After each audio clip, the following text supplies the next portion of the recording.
एक अय्याश राजा था जो हर समय बस राग रंग में ही डूबा रहता था। उस राजा का एक दीर्घदर्शी नाम का अत्यंत बुद्धिमान मंत्री था।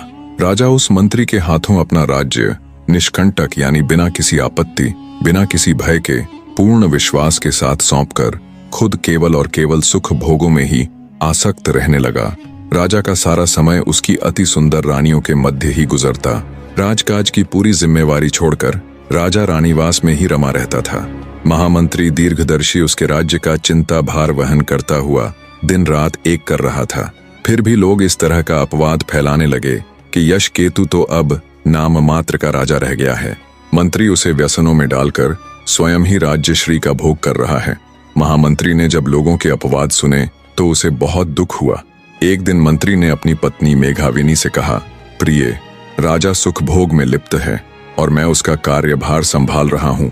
फिर भी लोग ऐसा अपवाद फैला रहे हैं कि मैं उसका राज्य हड़प रहा हूँ। जनापवाद झूठा भी हो तो भी वह बड़ा हानिकारक होता है। जनापवाद के कारण ही भगवान श्री राम द्वारा सीता को त्यागना पड़ा था। अतः तुम ही मुझे सलाह दो कि ऐसी अवस्था में मुझे क्या करना चाहिए। अपने स्वामी की परेशानी जानकर उस धीर स्वभाव और अपने नाम के अनुकूल आचरण करने वाली मेघाविनी ने कहा, महामती, युक्तिपूर्वक राजा से पूछकर आपको तीर्थ यात्रा के बहाने कुछ समय के लिए विदेश चले जाना चाहिए।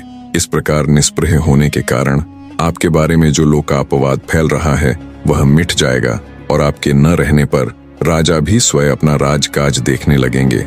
उसके बाद धीरे धीरे उनके व्यसन भी दूर हो जाएंगे। फिर जब आप लौट कर आएंगे और मंत्री का पद संभालेंगे तब आपको कोई दोष न देगा।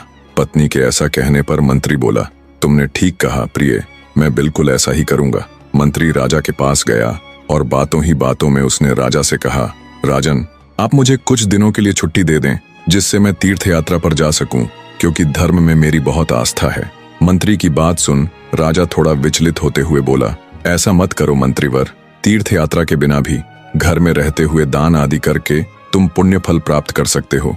मंत्री बोला, दान आदि के द्वारा तो अर्थ शुद्धि ही पाई जा सकती है राजन, किंतु तीर्थों से अनश्वर शुद्धि प्राप्त होती है।